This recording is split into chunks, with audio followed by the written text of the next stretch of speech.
자비심으로 나를 품어주셨네.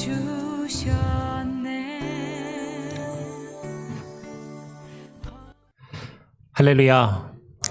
예, 한 주간 잘 지내셨습니까? 우리 옆 사람하고도 한번 인사해 보시죠. 예, 반갑습니다. 한 주간 잘 지내셨습니까?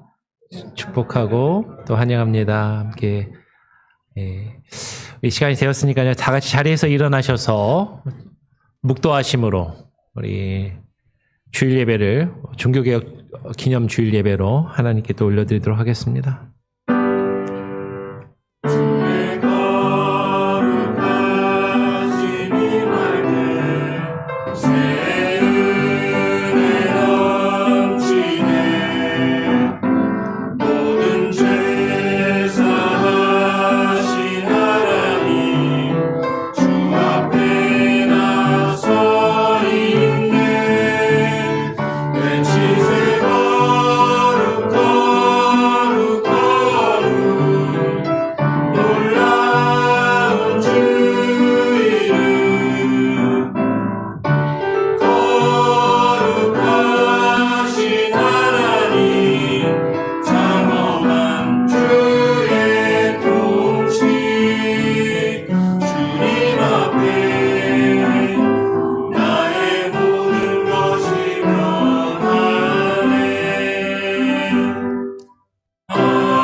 그러므로 형제들아 내가 하나님의 모든 자비하심으로 너희를 권하노니 너희 몸을 하나님이 기뻐하시는 거룩한 산 제물로 드리라.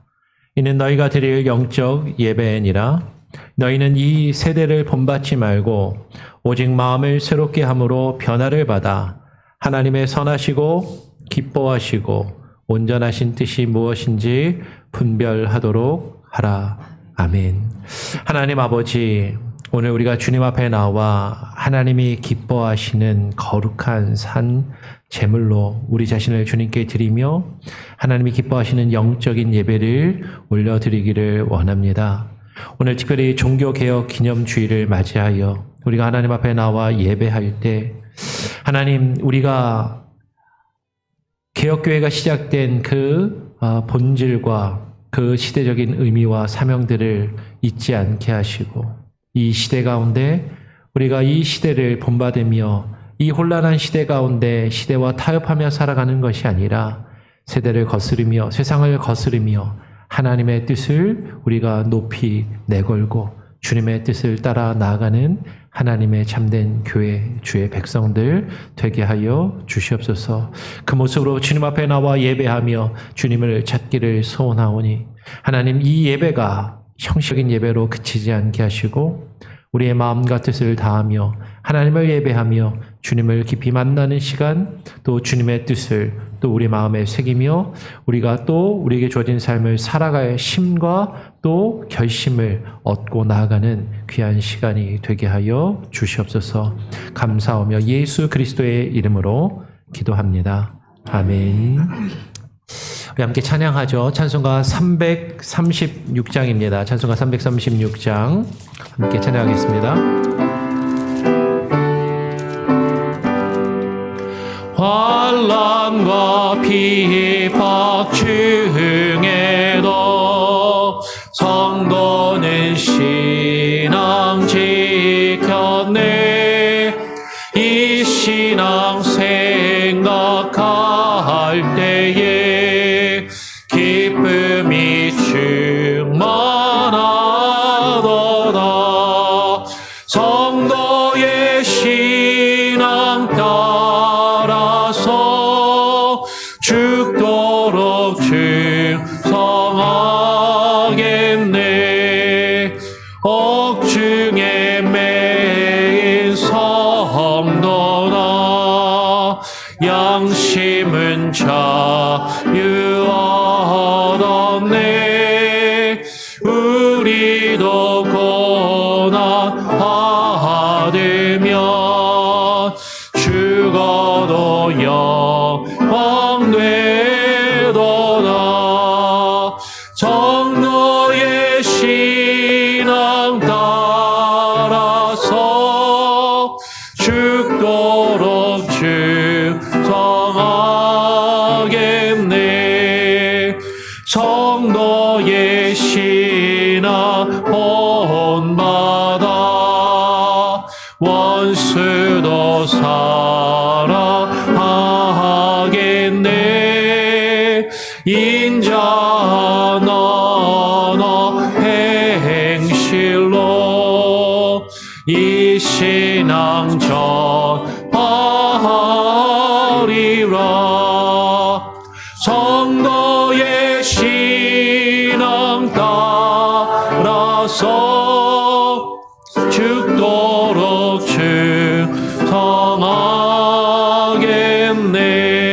충성하겠네. 아멘.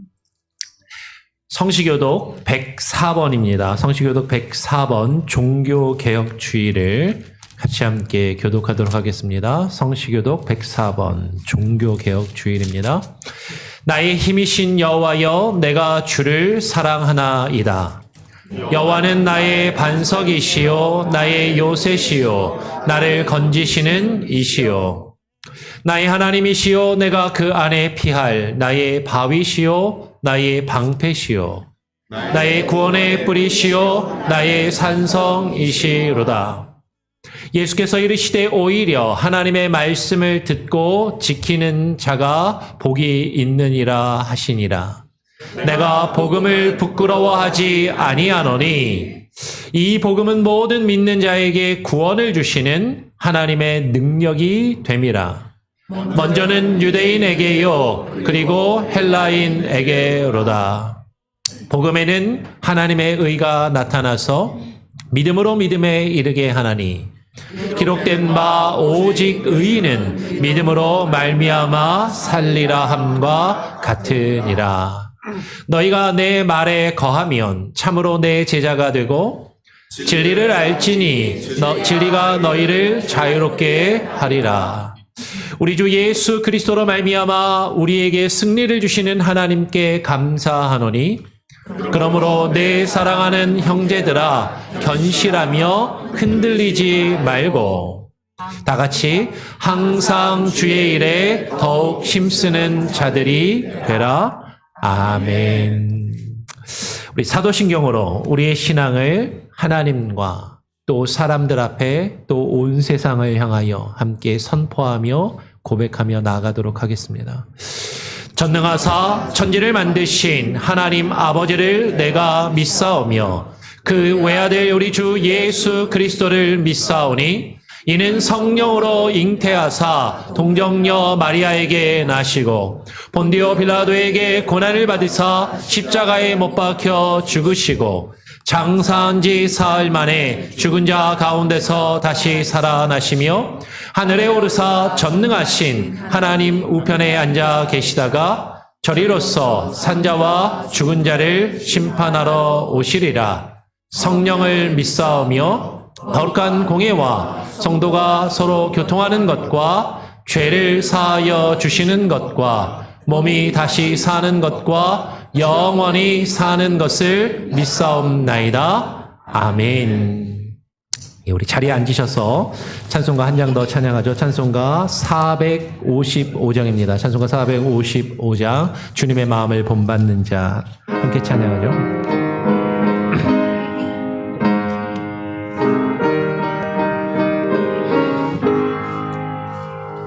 주님의 마음을 본받는 자 내 마음의 평강이 찾아오매 험악한 세상을 이길 힘이 하늘로부터 임함이로다. 주님의 마음 본받아 살면서 그 거룩하심 나도 이루리.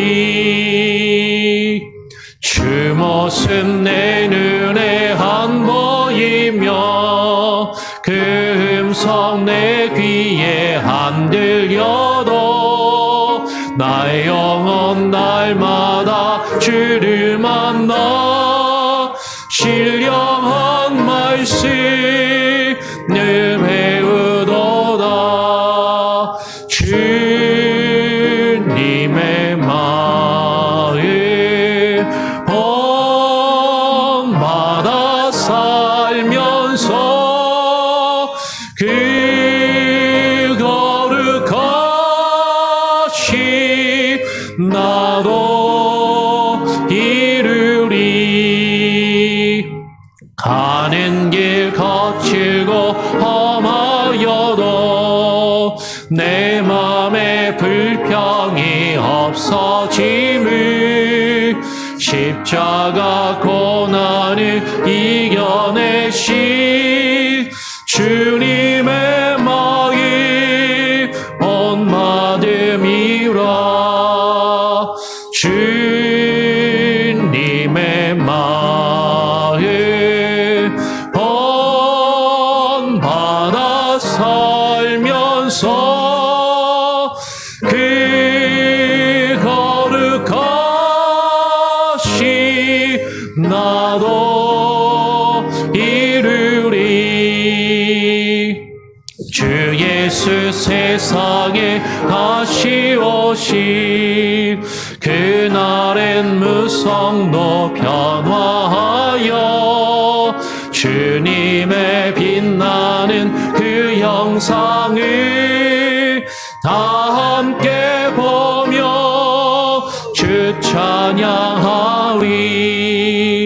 주님의 마음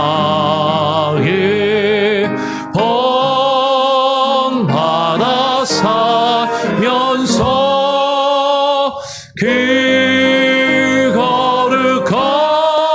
거룩하신 나도 이루리. 아멘. 예, 오늘 예배를 위해서 이혜진 집사님 나오셔서 대표로 기도해 주시도록 하겠습니다. 하나님 아버지, 오늘도 주신 귀한 주일 아침 이렇게 함께 모여 주님께 예배드리게 하심을 감사드립니다. 또한 우리가 아직 죄인 되었을 때에 우리를 위해 죽으셔서 우리를 살리시도록 예수님을 보내신 하나님의 사랑 앞에 감사와 찬양을 올려드립니다. 그럼에도 불구하고 아직도 우리의 생각과 뜻이 혹시라도 하나님의 뜻을 가리고 있지 않은지, 하나님이 말씀하시는데 아직도 움직이지 못하고 있지는 않은지, 반대로 가고 있지는 않은지 우리 자신을 돌아보며 회개하기를 원합니다. 오늘은 특별히 종교개혁 주일로 예배를 드립니다.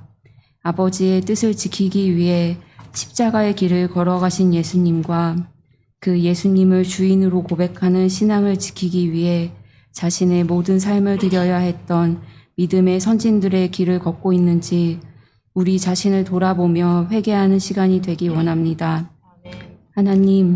하나님으로부터 오는 복이 아니라 하나님을 사랑하는 마음이 있어야 따라갈 수 있는 길임을 기억하게 하시고 그 마음을 우리 안에 가지도록 도와주옵소서. 우리의 예배가 더욱 주님의 뜻을 향한 예배가 되도록, 우리의 기도가 더욱 주님의 뜻을 구하는 기도가 되도록 도와주옵소서.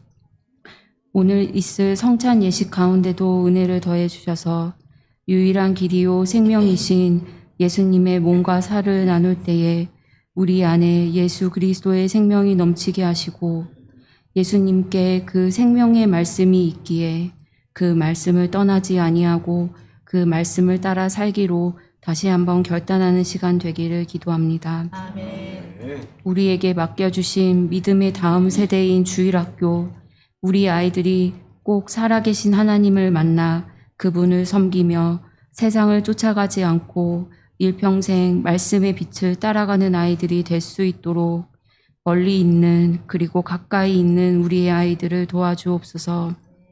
코스타를 앞두고 있습니다. 잘 준비할 수 있도록 해주시고 준비하시는 모든 손길들, 참석하는 모든 아이들, 선생님들 하나님의 풍성한 은혜와 사랑을 깨닫는 시간이 되도록 인도하여 주옵소서.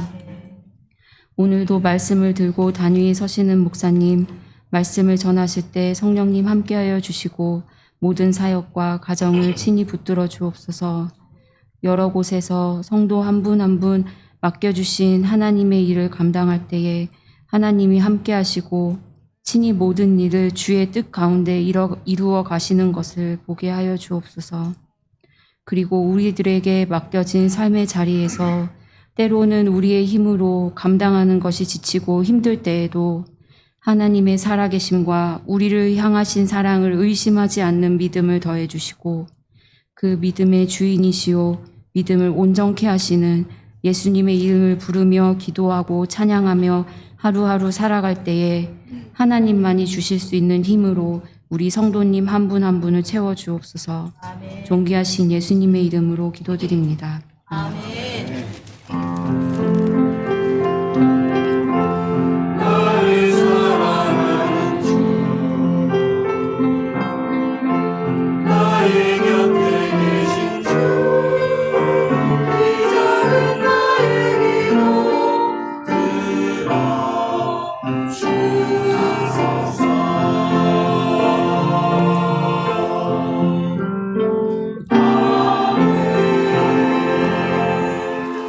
오늘 함께 나눌 말씀은 로마서 12장 2절의 말씀 한 절을 같이 보도록 하겠습니다. 로마서 12장 2절을 같이 함께 읽겠습니다. 한 목소리로 함께 읽어보죠. 같이 읽죠. 시작.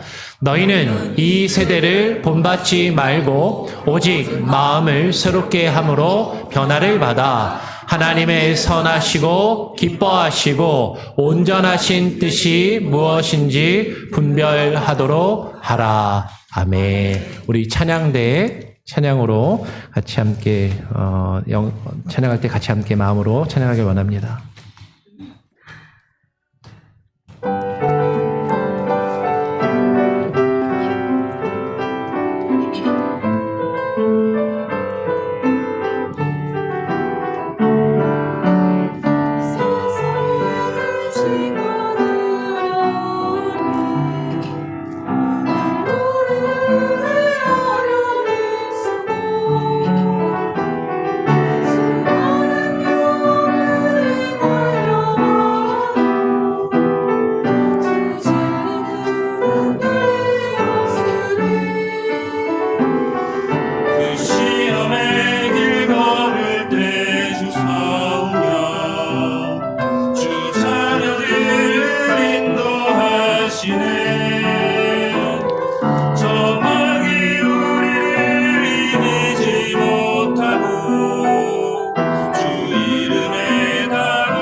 이 땅에 마귀들 그라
할렐루야.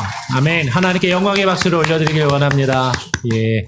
아마 오늘 찬양이 종교개혁주의라고 좀 관련된 찬양을 일부러 준비하신 것 같아요. 참 은혜로운 찬양. 너무 감사합니다. 우리 아까 찬양 제목 혹시 기억나세요?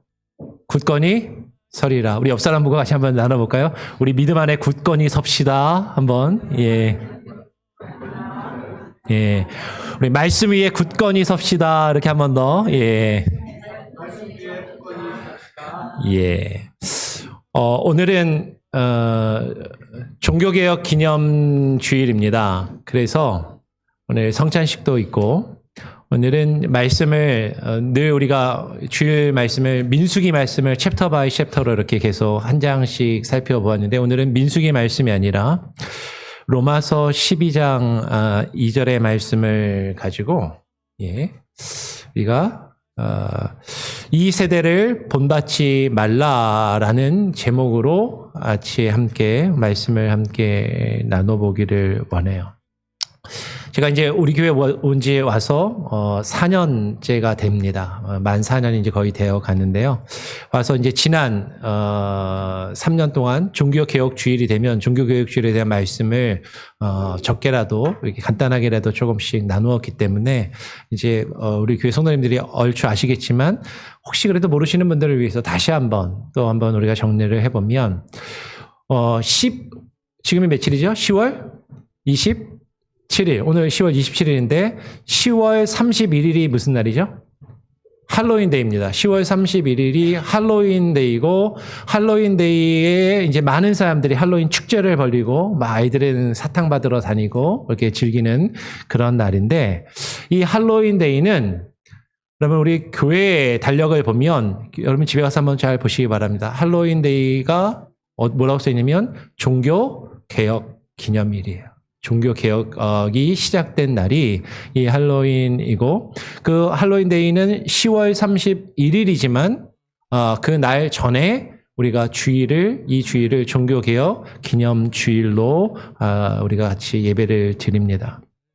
이 종교개혁은 507주년을 올해로 맞이합니다. 벌써 507년 전에 이루어졌던 일이죠. 어떤 분들은 이렇게 이야기하시는 분들이 있어요. 아니 벌써 500년이나 지난 일을 뭐 새삼스럽게 지금 굳이 뭐 또 이야기할 필요가 있냐. 언제적 종교개혁인데 그 종교개혁을 굳이 지금 이야기할 필요가 있겠냐라고 그렇게 이야기하시는 분들도 있지만 이 종교개혁 기념일은 우리가 개신교회잖아요.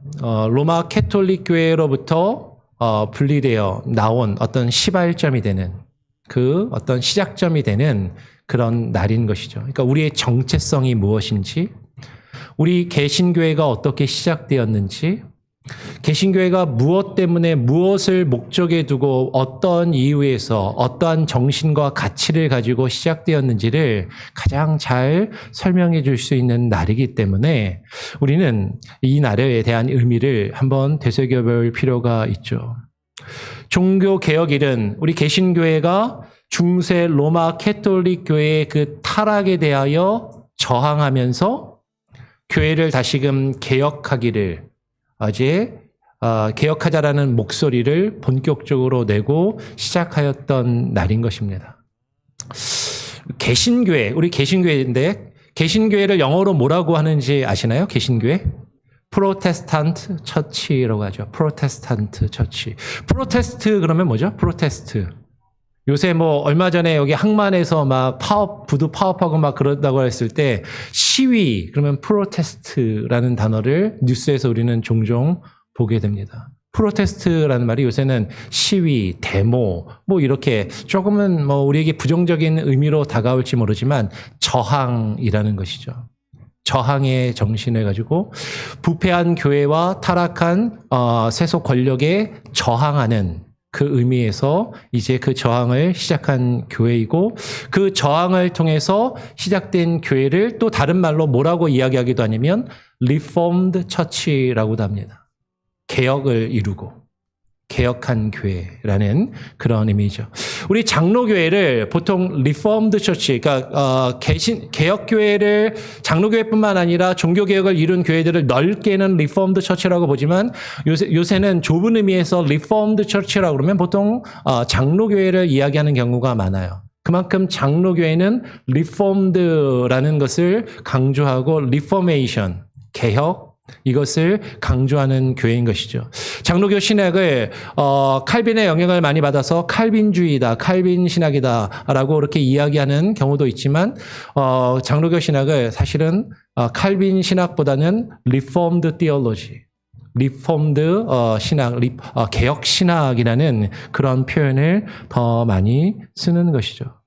즉 종교 개혁은 저항의 정신과 개혁의 정신을 가지고 시작되었다라는 것입니다. 1517년 10월 31일에 마틴 루터가 독일의 비텐바르크 성당문에 로마 캐톨릭의 어떤 비리와 타락과 잘못된 부분을 조목조목 하나하나 열거하면서 95개의 조항에 걸쳐서 로마 교회가 이것이 잘못되었고 이것은 고쳐야 되는 것이다라고 하나하나 써서 무엇을 붙였냐면 반박문을 성당 대문에다가 탁 붙인 거예요.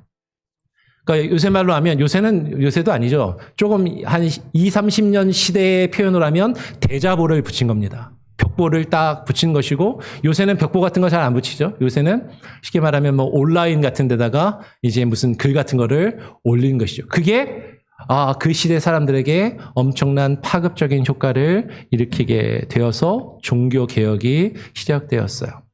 이 종교 개혁이 시작된 날이 10월 31일 할로윈 데이인데 이 할로윈이라는 것은 이 당시 이전부터 원래 있었던 로마의 어떤 절기이고 축제, 로마 캐톨릭 교회의 축제일이었습니다.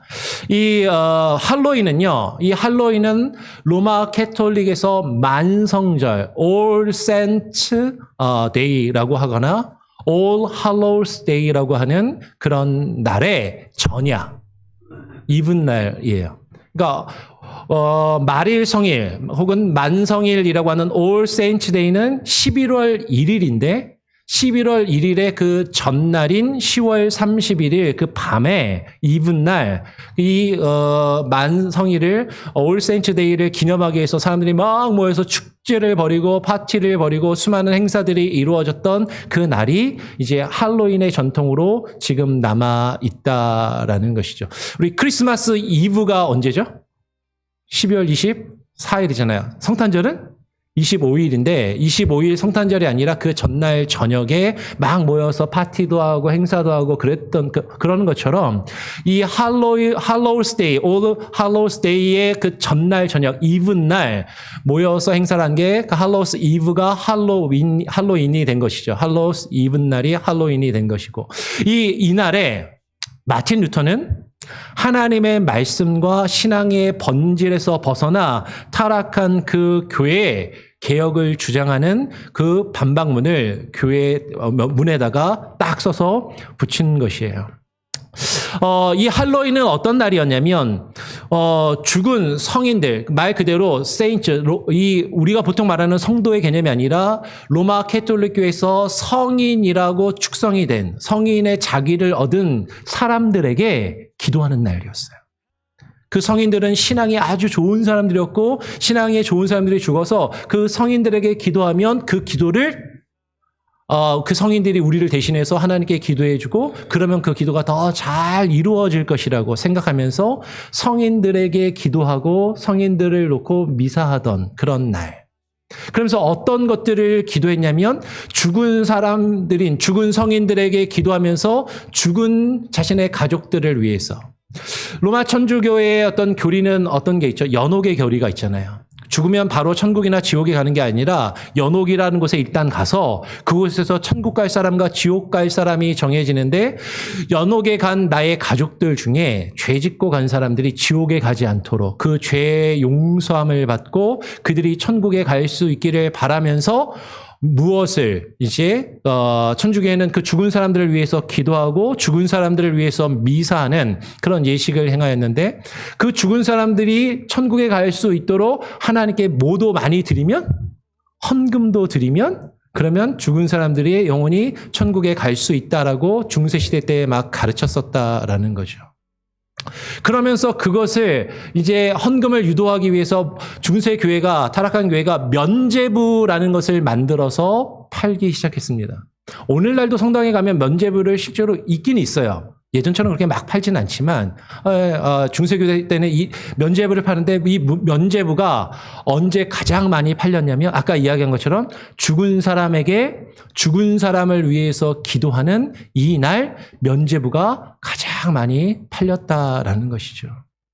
죽은 영혼에 일어나고 그 죽은 사람들과의 교감이 가장 활발하게 일어난다는 이때. 그러니까 죽은 사람들이 막 일어날 때 모두 막 일어난다고 생각해요. 악령들도 일어나니까 악령들을 쫓아내기 위해서 귀신 분장을 하고 귀신 축제를 벌였던 것이 할로윈의 어떤 전통이고 그것이 오늘날까지 이루어지면서 요새는 할로윈 코스튬을 하고 할로윈 축제를 벌이는 그냥 문화적인 한 날처럼 그냥 이렇게 변했지만 상당히 이것은 종교적인 그런 활동이 이루어지던 그런 날이었던 것이죠. 마틴 루터는 왜 이 만성절 할로윈에 95개조의 반박문을 그 비텐베르크 성당에다가 붙였는가?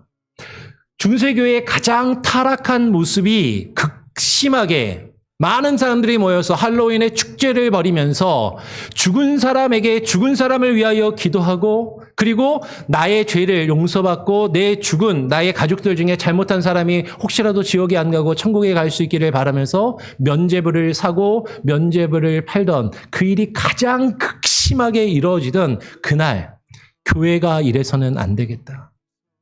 이것은 교회의 참된 모습이 아니다라고 하면서 천주교회의 잘못된 내용들을 하나하나 항목 하나하나 95개의 내용을 일일이 열거하면서 그것을 벽보를 붙이고 저항하였던 그 날이 바로 이 종교개혁 기념일의 시작점이었다라는 것이죠.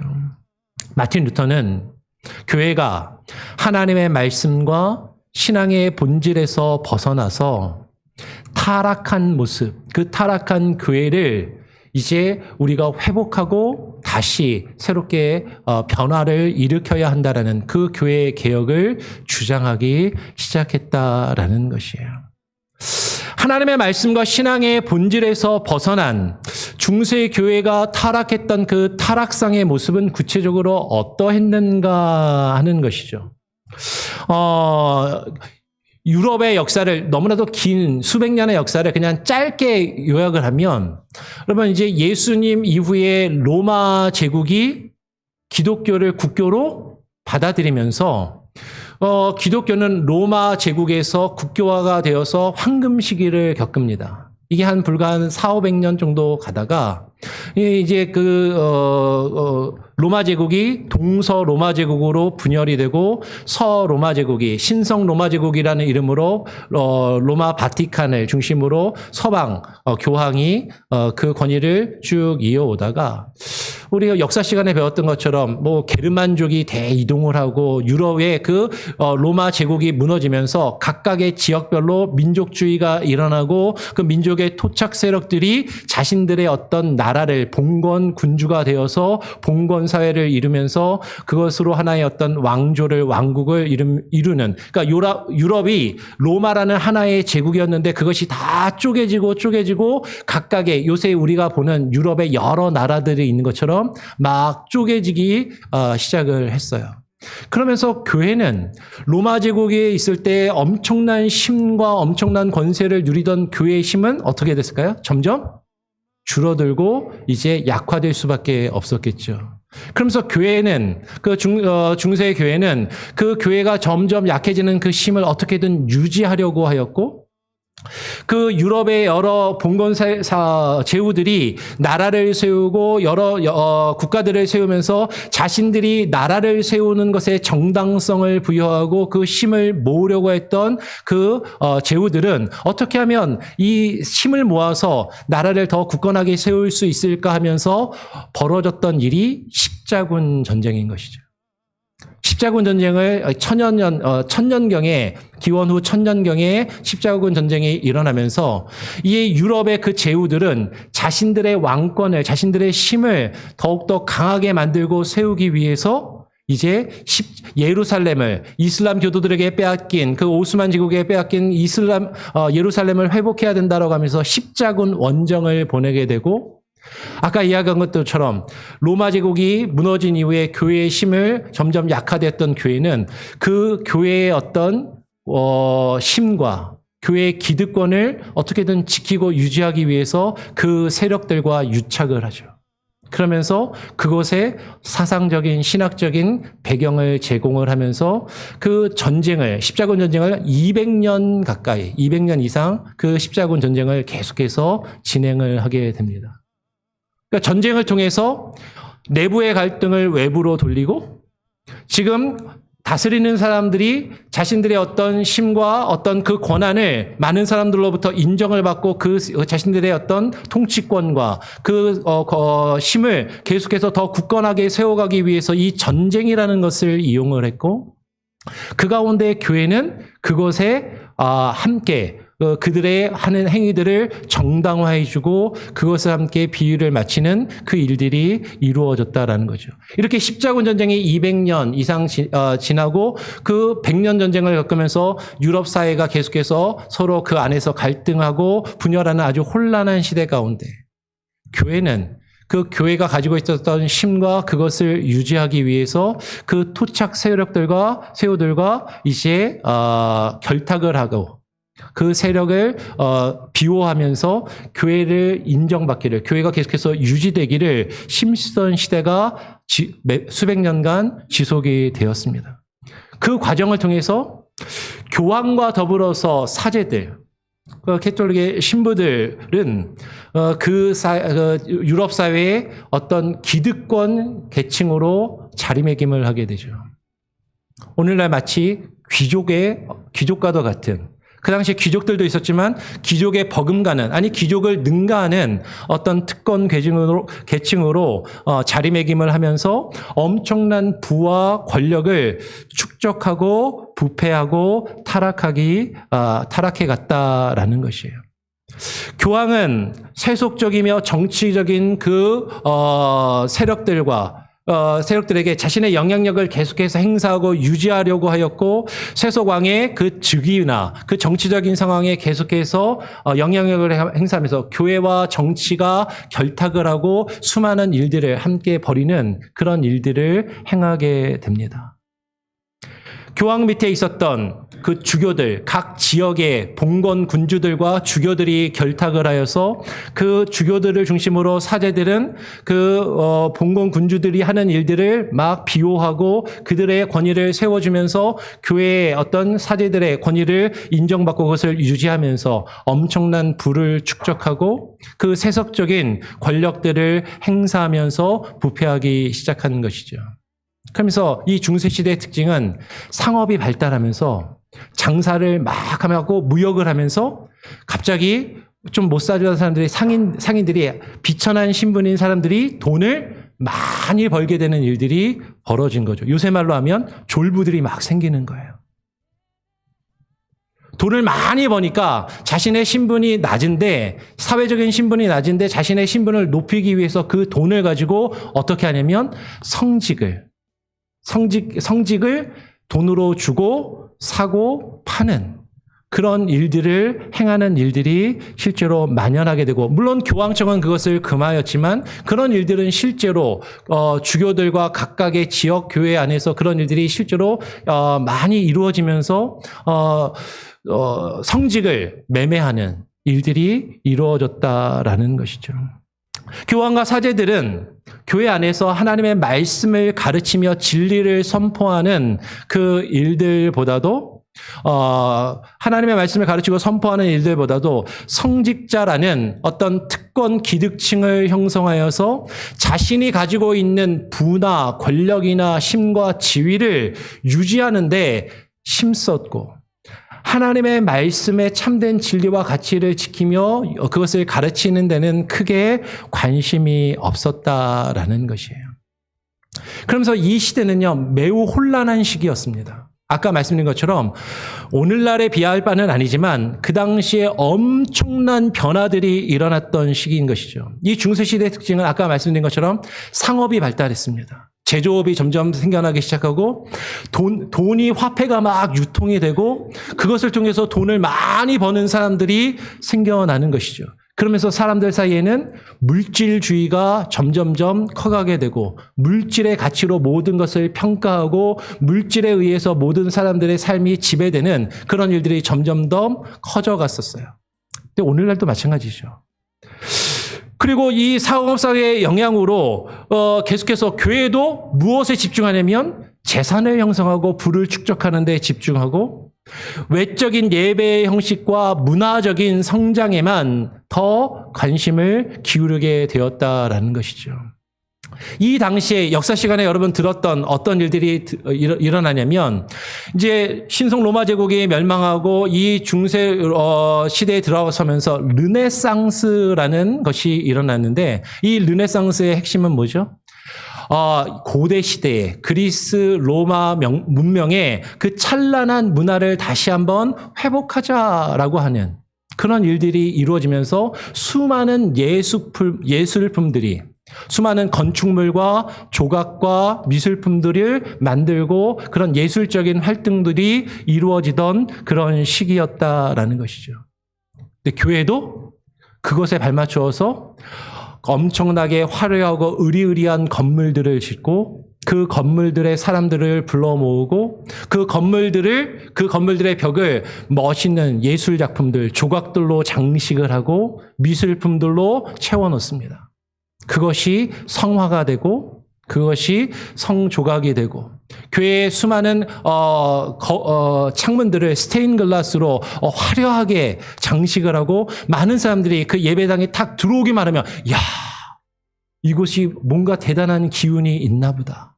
이것이 뭔가 영적인 느낌이 있는 것처럼 그런 것들을 경험할 수 있는 것들을 교회는 그것들을 추구하고 그런 것들을 제공하기에 바빴다라는 것이죠. 그곳에 하나님의 참된 말씀이나 하나님께서 우리에게 말하시는 그 말씀의 가르침은 거의 없고 그곳에서 웅장한 예술 활동만이 이루어졌었다라는 것이죠. 그리고 음악도 발달을 했어요. 엄청난 그 음악들이 그 중세시대 때 화려한 음악이 막 성행을 하면서 수많은 우리가 요새 들고 있는 고전이라고 불리는 유명한 그런 클래식들이 막 만들어지고 그런 것들이 교회 안에서 연주가 되는 것이죠.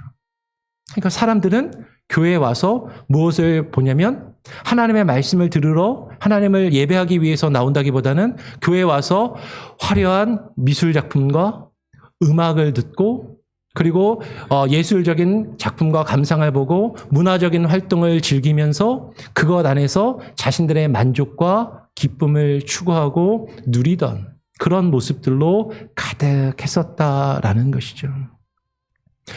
그리고 그 당시에는 또 문예 부흥 운동과 르네상스 운동과 더불어서 인문주의라고 하는 휴머니즘이 등장을 합니다.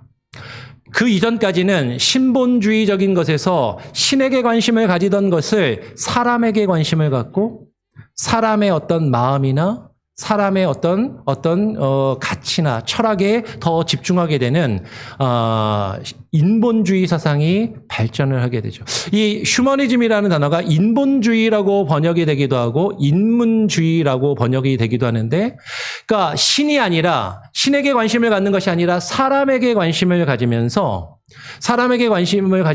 사람들은 이제 수많은 인문주의적인 활동, 수많은 글들을 쓰고 문학 작품을 만들어내고 그리고 글을 통해서 많은 자신의 사상이나 인간 내면에 대한 가치나 그런 것들을 막 글로 표현을 하고 그것들을 읽고 그것들을 통해서 어떤 자신들의 생각을, 사상을 많이 알려주는 그런 일들을 행하게 되었다라는 것이죠.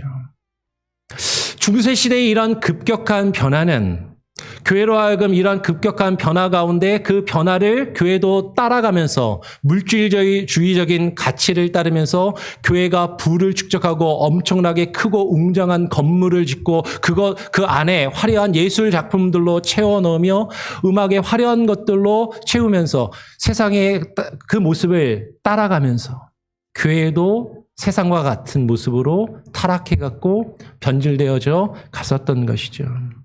그런데 아이러니하게도 이런 이 시대의 어떤 급격한 변화나 이런 새로운 변화들을 통해서 이런 인문주의적인 활동을 통해서 종교개혁이 이루어지는 근거가 되었다라고 그렇게 이야기하는 사람들도 있어요.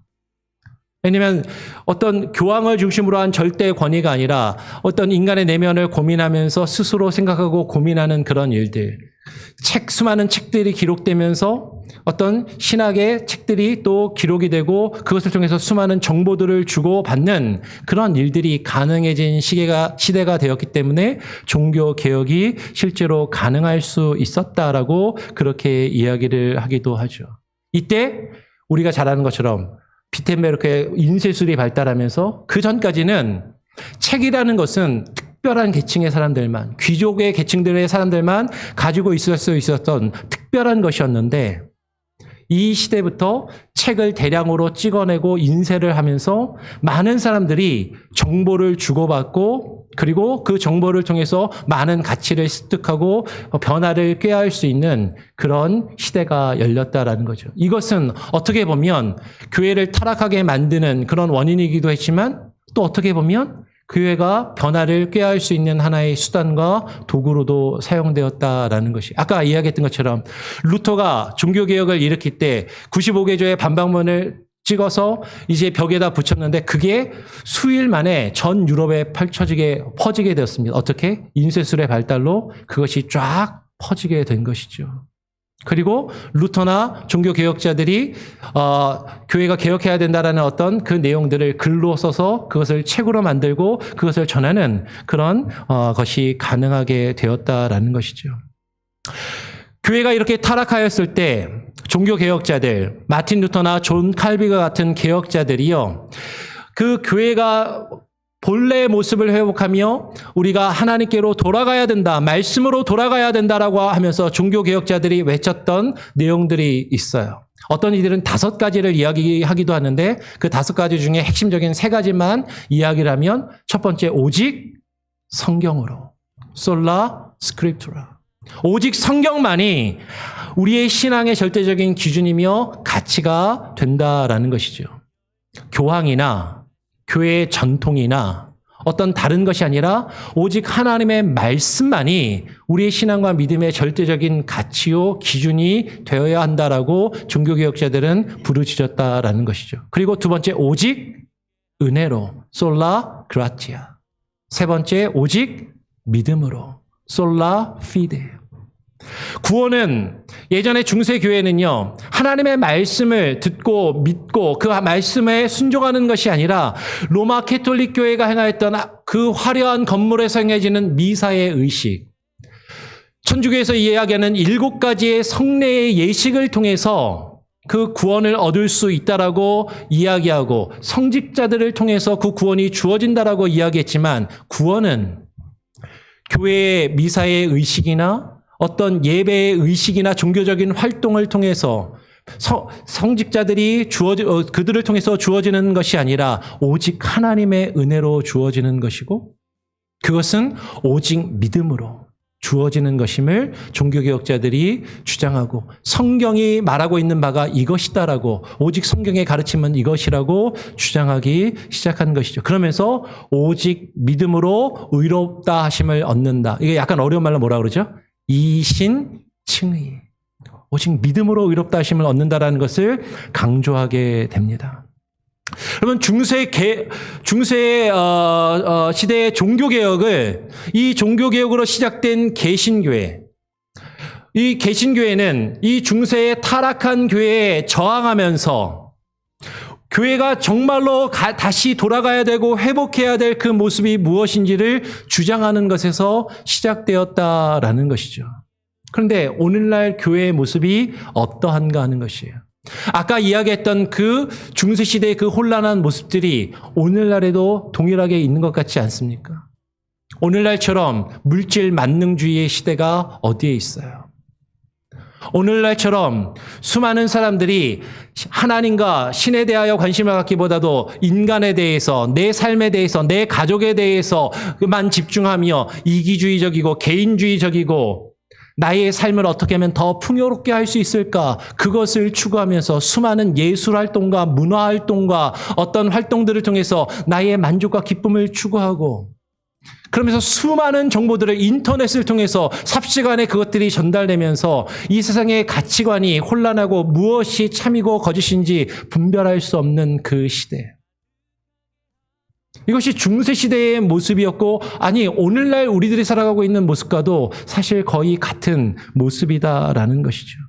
그런데 교회가 그 중세의 혼란한 시대에 많은 사람들이 수많은 변화와 수많은 정보 속에서 무엇이 진리이고 어디로 가야 할지 헤매고 있는 그때에 오직 하나님의 말씀을 주장하고 그 하나님의 말씀으로 나가야 한다라고 주장했던 그 교회의 개혁교회, 개신교회의 시작점인 그 정체성을 잃어버리고 어쩌면 오늘날 우리가 살아가고 있는 이 시대의 우리 교회는 그 중세의 교회의 모습과도 거의 흡사유사하게 타락하며 변질된 모습, 부패한 모습으로 우리가 가지고 있는 것을 그저 지키고 우리가 가지고 있는 것을 유지하면서 우리의 기득권을 지키고 유지하는 데만 바쁘고 거기에 매달려 있는 것이 아닌가 하는 것이죠. 여러분, 종교교회의 핵심은요, 세속 권력과 결탁한 교회의 그 부조리와 잘못의 그 타락한 교회에 대한 저항과 그 저항의 정신을 가지고 그 교회를 새롭게 리폼하고자 하는 개혁 운동이 그 핵심이었다라는 것이에요.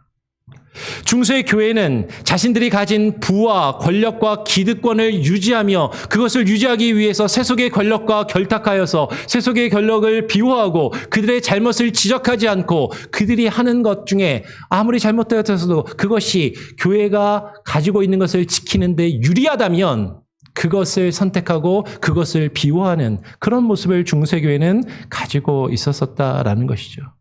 그런데 그것에 반대하여 일어난 것이 종교개혁 운동이다라는 것입니다.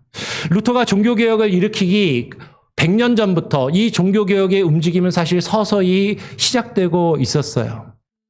그 대표적인 인물 2명을 소개하면 우리 지난번에 우리 봄에 말씀 집회를 할 때 정민영 선교사님이 오셔서 이야기했던 그 대표적인 2명의 인물인데 첫 번째 인물은 영국의 존 위클리프라는 사람입니다.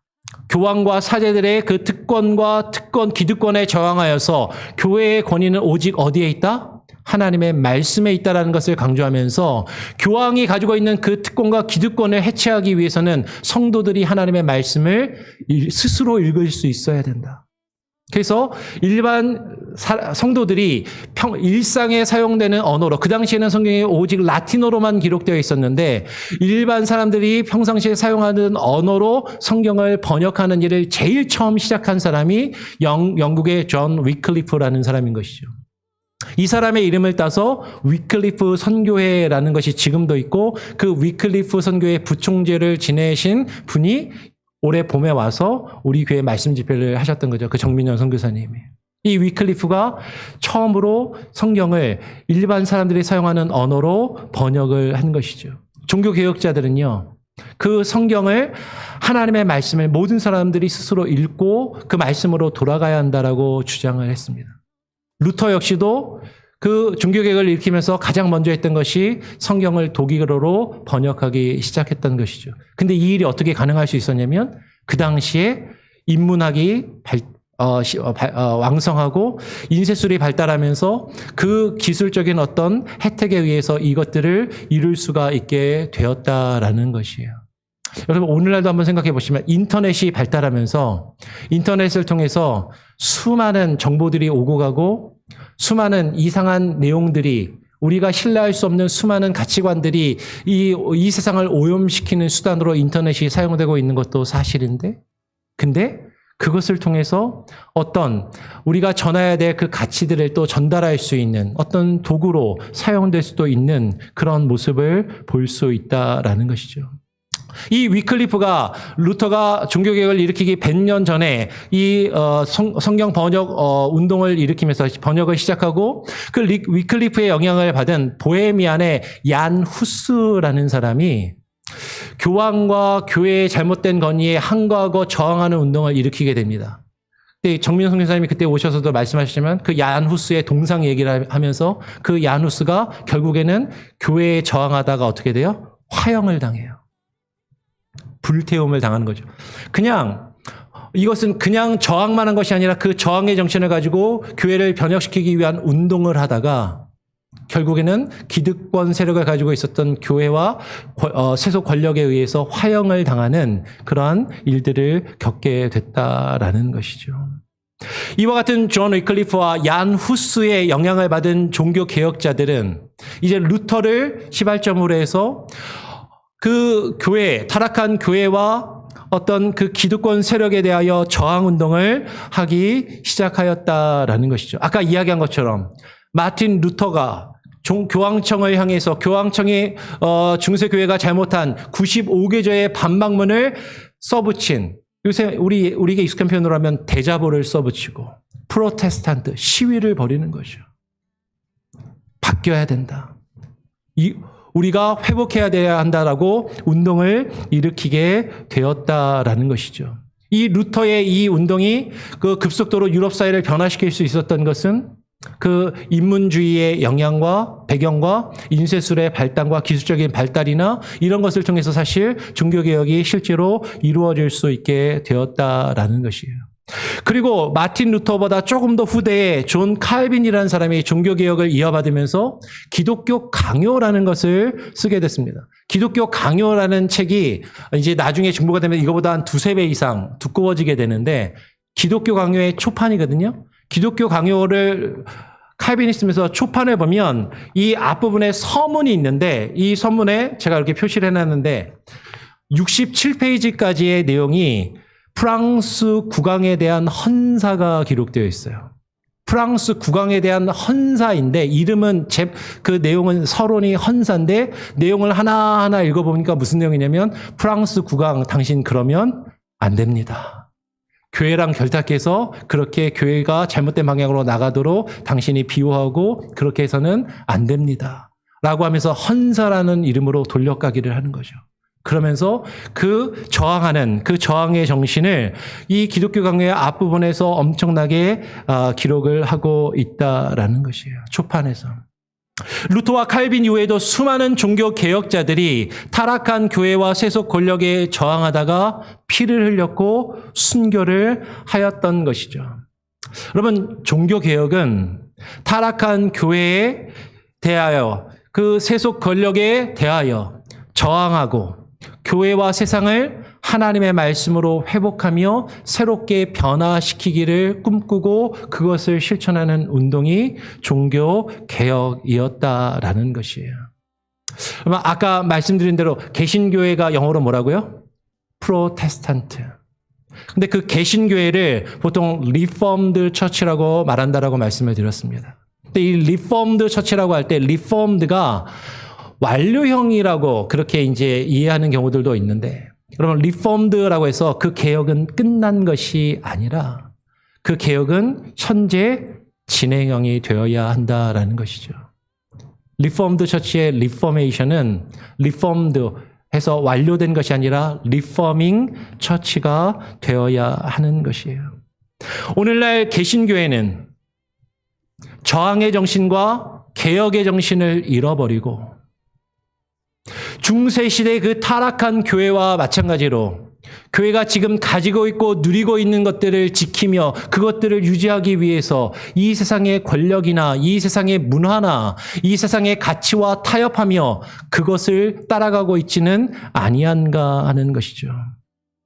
교회가 세속의 권력과 정치와 결탁하여서 지금까지 교회가 형성해온 것들, 교회가 지금까지 세워온 것들, 그것들을 빼앗길까 봐, 그것들을 잃어버릴까 봐, 그것들을 지키며 유지하기 위해서 교회가 가져온 부와 권력과 기득권을 유지하는 데만 급급하고 있지는 아니한가 하는 것이에요.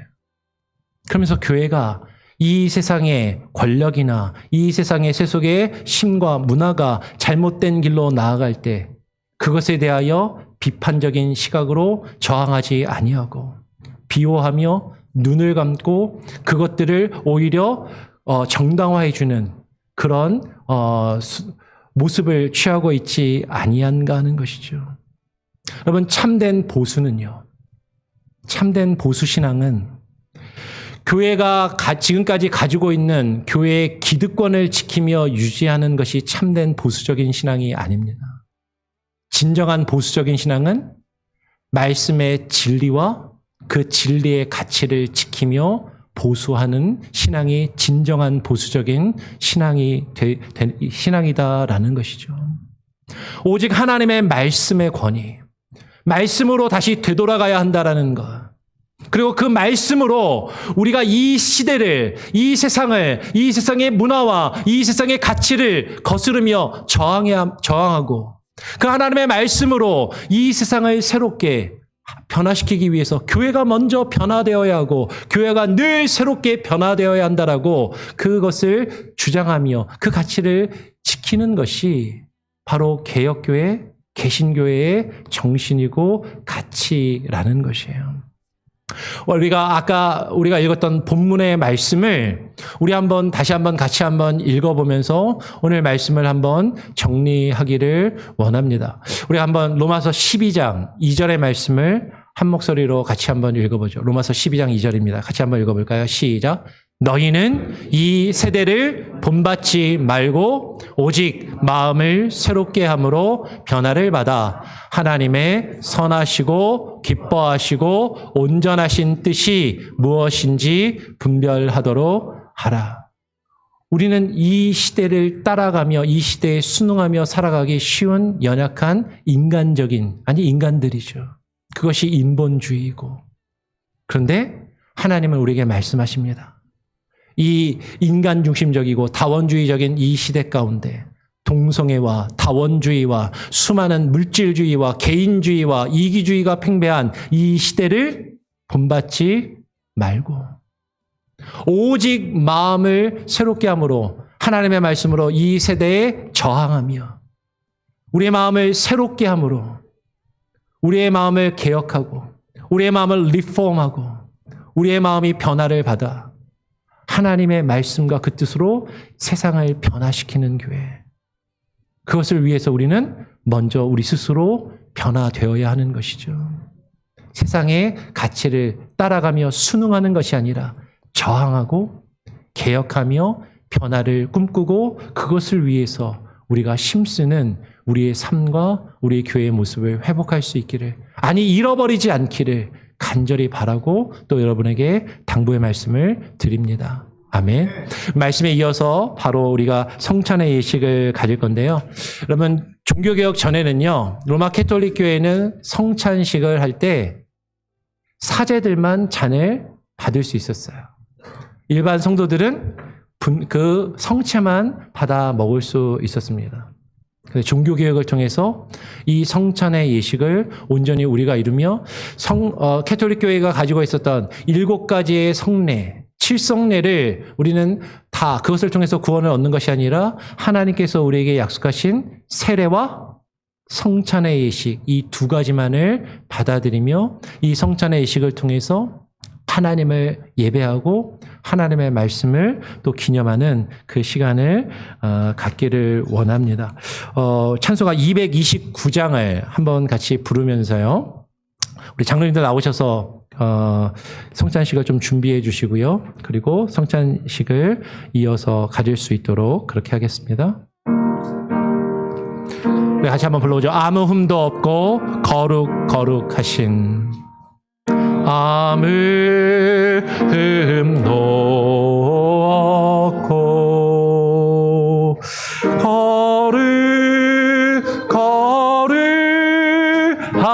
거룩하신 주 하나님 어린 양이 죽임을 당했네. 내가 진실로 너희에게 이르노니 인자의 살을 먹지 아니하고 인자의 피를 마시지 아니하면 너희 속에 생명이 없느니라. 내 살을 먹고 내 피를 마시는 자는 영생을 가졌고 마지막 날에 내가 그를 다시 살리리니 내 살은 참된 양식이요 내 피는 참된 음료로다.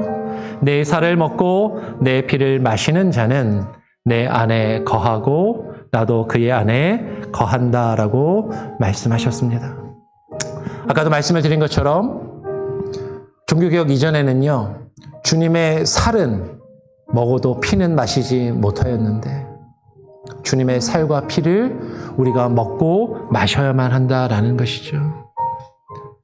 주님의 살을 먹지 아니하고 인자의 피를 마시지 아니하면 너희 속에 생명이 없느니라라고 말씀하십니다.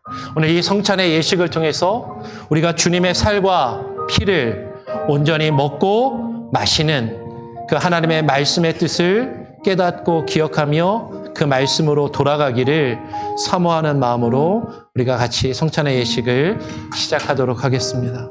제가 한번 기도하고 성찬의 예식을 갖도록 하죠. 하나님 아버지 감사합니다. 오늘 이 시간 우리가 종교개혁 기념일을 맞이하여서 성찬식을 갖기를 원합니다. 하나님, 우리가 주님의 살을 그리고 주의 피를 먹고 마심으로 주님과 함께 거하는 놀라운 은혜를 경험케 하여 주시옵소서. 예수 그리스도의 이름으로 기도합니다. 아멘. 살아계신 아버지께서 나를 보내심에 내가 아버지로 인하여 사는 것 같이 나를 먹는 그 사람도 나로 인하여 살리라.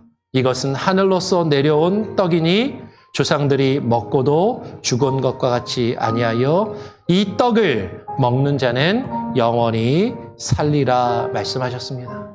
우리가 이 떡을 주님의 살로 기념하며 주님이 십자가에서 저와 여러분을 위하여 자신의 살과 뼈를 찢으신 것 같처럼 이 떡을 우리가 찢어 우리가 함께 나눔으로 그 주님의 고난에 동참하고 주님의 살을 함께 먹는 그 귀한 시간을 갖기를 원합니다.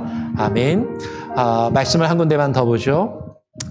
내가 너희에게 전한 것은 주께 받은 것이니 곧 주 예수께서 잡히시던 밤에 떡을 가지사 축사하여 떼어 가라사대 이것은 너희를 위하는 내 몸이니 이것을 행하여 나를 기념하라 하시고 식후에 또한 이와 같이 잔을 가지시고 가라사대 이 잔은 내 피로 세운 새 언약이니 이것을 행하여 마실 때마다 나를 기념하라 하셨으니 너희가 이 떡을 먹으며 이 잔을 마실 때마다 주의 죽으심을 오실 때까지 전하는 것이니라. 그러므로 누구든지 주의 떡이나 잔을 합당치 않게 먹고 마시는 자는 주의 몸과 피를 범하는 죄가 있느니라. 사람이 자기를 살피고 그 후에야 이 떡을 먹고 이 잔을 마실지니 주의 몸을 분변치 못하고 먹고 마시는 자는 자기의 죄를 먹고 마시는 것이니라. 성찬의 의식은 세례를 받고 예수 그리스도를 주로 고백하며 시인하는 자들만 받을 수 있는 것입니다. 예수 그리스도를 주로 고백하는데 거리낌이 있다면 여러분 성찬을 받지 마시고요. 내가 지난 일주일간, 최근의 삶 가운데 하나님께 범죄한 것이 있다 하여도 주께서 나의 죄를 용서하시고 십자가에 달리셨음을 믿는 그 마음으로 회개하는 마음으로 성찬에 참여하실 수 있습니다. 거리끼시면 참여하시지 않아도 괜찮습니다. 자, 세례를 받으신 분들 또 성찬에 참여하실 분들을 이제 가운데 통로를 이용해서 앞에부터 쭉 나오셔서 떡을 먼저 드시고 그리고 잔을 드시고 성찬에 참여해 주시기를 부탁을 드립니다. 그리고 찬송가를 조금 넘겨주셔서 우리 2절부터 부르면서 성찬에 참여하도록 하죠. 이는 날 위하여 십자가 위에서 못 박히사 깨뜨리신 주님의 몸일세. 그들이 먹을 때에 예수께서 떡을 가지사 축복하시고 떼어 제자들에게 주시며 이르시되 받아서 먹으라. 이것은 내 몸이니라 하시고 또 잔을 가지사 감사 기도하시고 그들에게 주시며 이르시되 너희가 다 이것을 마시라. 이것은 죄 사함을 얻게 하려고 많은 사람을 위하여 흘리는 바 나의 피 곧 언약의 피니라. 우리 주일학교 중고등부 아이들도 성찬에 좀 참여할 수 있도록 좀 불러주시기를 바라고요. 떡을 드시고 잔을 이어서 기도하시면서 드시기를 바랍니다. 이는 날 위하여 형벌을 받으사 주거친이 되시 흘리 주의 보혈일세. 이는 주가 지금 이는 주가 지금 나에게 주시는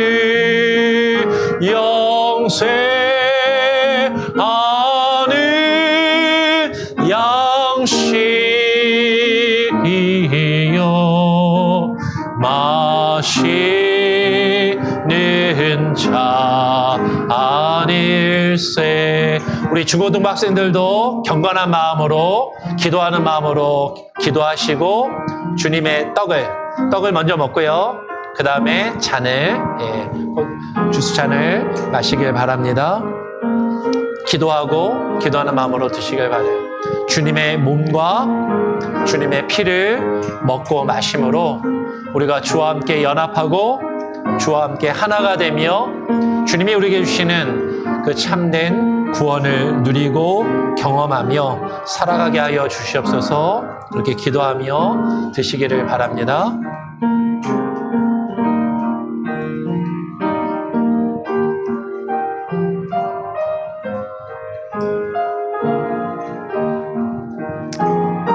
장로님들도 드시죠. 드세요.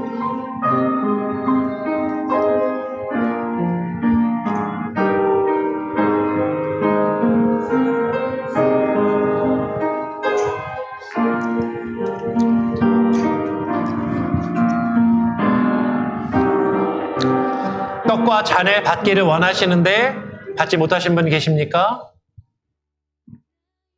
다 받으셨어요? 예. 그러면 전사 아직 안 받았어요? 나오세요.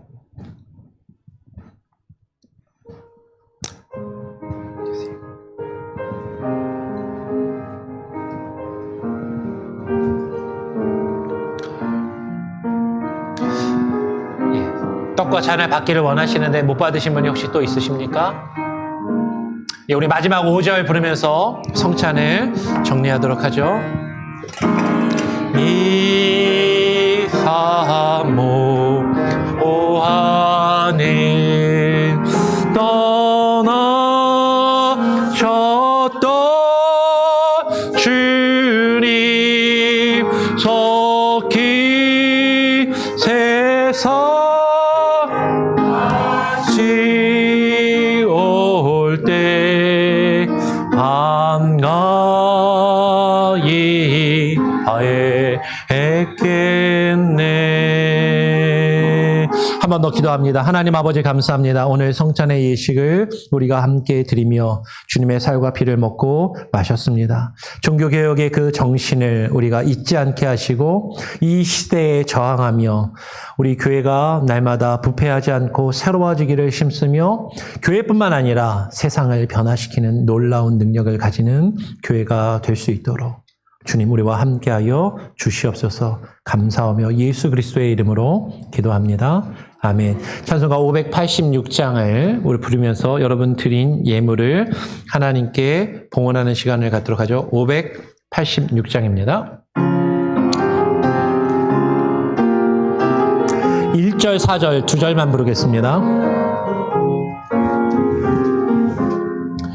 어느 민족 누구게나 결단할 때 있나니 참과 거짓 싸울 때에 어느 편에 설 건가 주가 주신 새 목표가 우리 앞에 보이니 빛과 어둠 사이에서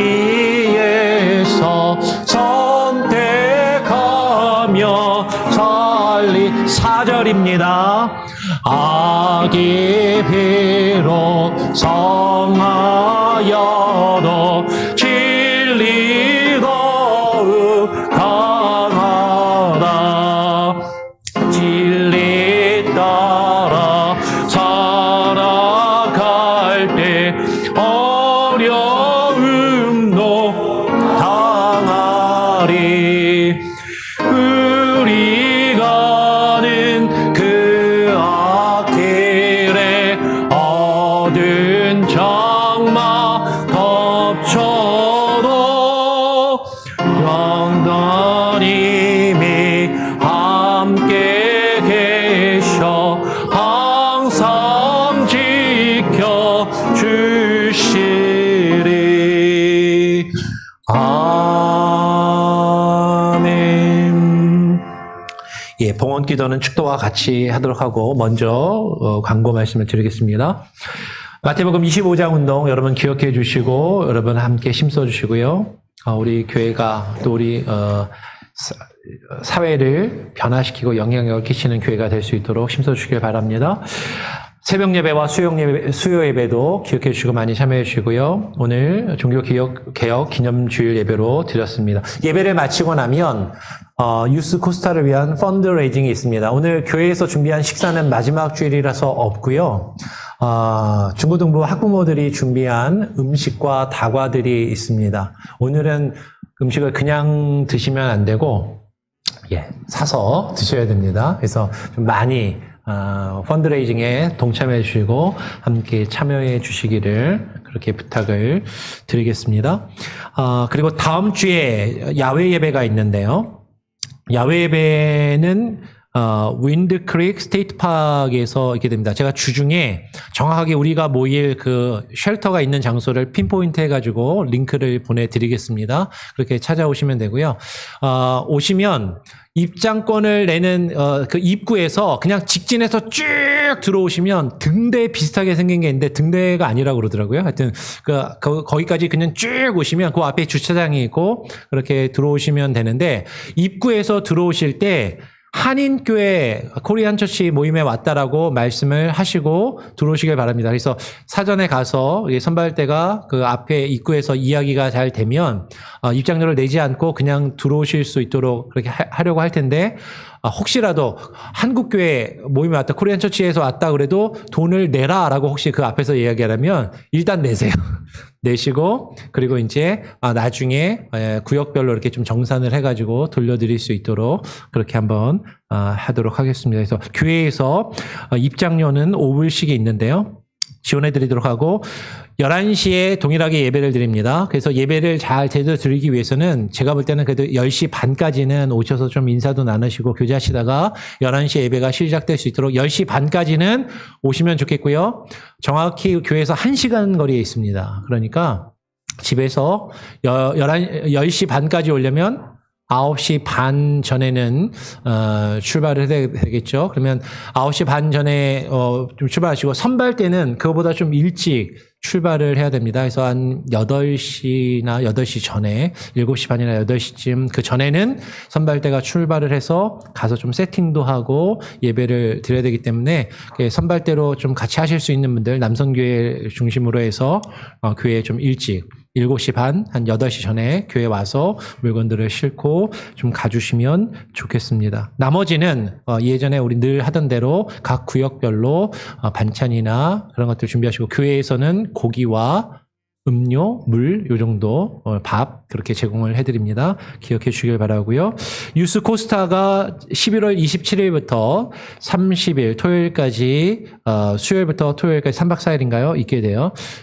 학생들 7명, 교사 2명, 대학생은 따로 가지만 대학생까지 하면 10명 정도가 우리 교회에서 참여를 하게 됩니다. 기억해 주시고, 많이 기도해 주시고, 여러분 펀드레이징에도 힘써 주기를 부탁을 드립니다. 구제헌금을 오늘까지 여러분 준비하신 분들은 내주시기를 부탁을 드립니다. 허리케인의 피해를 입은 분들 복구를 위해서 구제헌금을 오늘까지 좀 해주시면 우리가 집계를 해서 교회 재정 2,000불을 더해가지고 교단을 통해서 전달될 수 있도록 그렇게 하겠습니다. 11월 생명의 삶이 준비되었습니다. 이름을 확인하시고 가져가셔서 개인 묵상과 경건의 시간에 힘써 주시기를 부탁을 드립니다. 혹시 다른 광고, 네? 예, 다음 주는 썸머타임이 끝납니다. 그래서 아까 1시간 걸리는데요. 예, 여튼, 썸머타임 끝나는 거, 착각 안 하시면 1시간 어차피 일찍 오시게 될 것 같은데, 그냥 오시면 되고요. 예, 우리가 1시간 더 주무실 수 있는 건데, 하여튼 평상시처럼 일어나셔서 오시면 좋겠다. 그런 생각을 드립니다. 다른 특별한 내용이 없으시면 다 같이 자리에서 일어나셔서 마지막 찬양하고, 제가 헌금 기도와 축도하고 예배를 마치도록 하겠습니다. 나의 가는 길, 주님 인도하시네.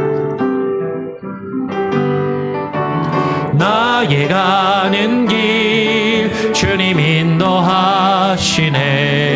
그는 보이지 않아도 날 위해 일하시네. 주 나의 인도자 항상 함께 하시네.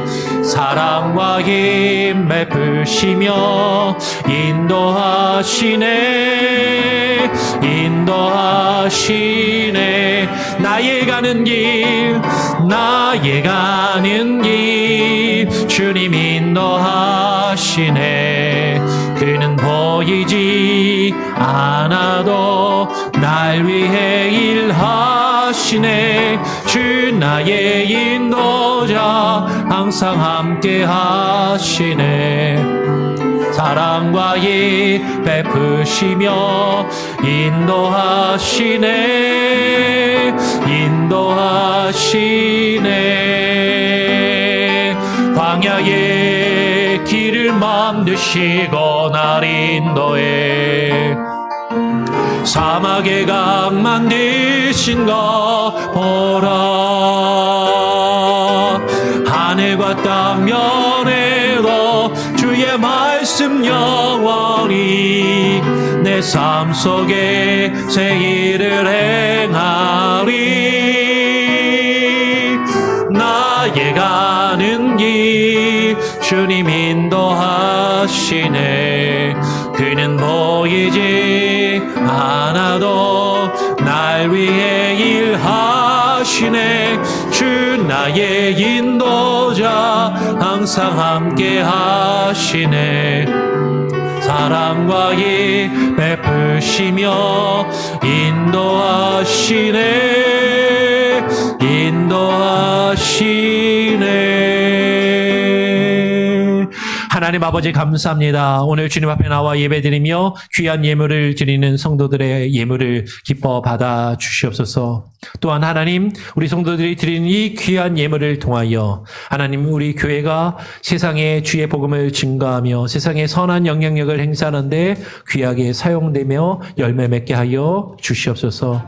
우리 예물을 바친 성도들의 삶을 하나님께서 기억하시고 하늘의 신령한 복으로 허락하여 주실 줄 믿사옵나이다. 이제 주님 앞에 나와 주님을 예배하며 하나님의 백성으로서 우리 종교개혁의 정신을 기억하며 이 시대를 거슬러 이 시대에 저항하며 이 세상을 변화시키기를 꿈꾸며 주의 나라를 이 땅에 이루어가기를 소망하며 주님 앞에 나와 예배하는, 오늘 주님 앞에 나와 예배하는 모든 예배자들과 출타한 우리 교회 권석들과 이 시간에 온라인으로 함께 예배드리고 이후에 예배드릴 모든 이들의 삶과 가정과 자녀들 위해 이제는 우리 구주 예수 그리스도의 놀라우신 은혜와 아버지 하나님의 크신 사랑과 성령님의 역사 교통하심, 그것을 통하여 우리에게 주시는 그 평안과 은혜가 이제로부터 영원토록 함께 계실지어다.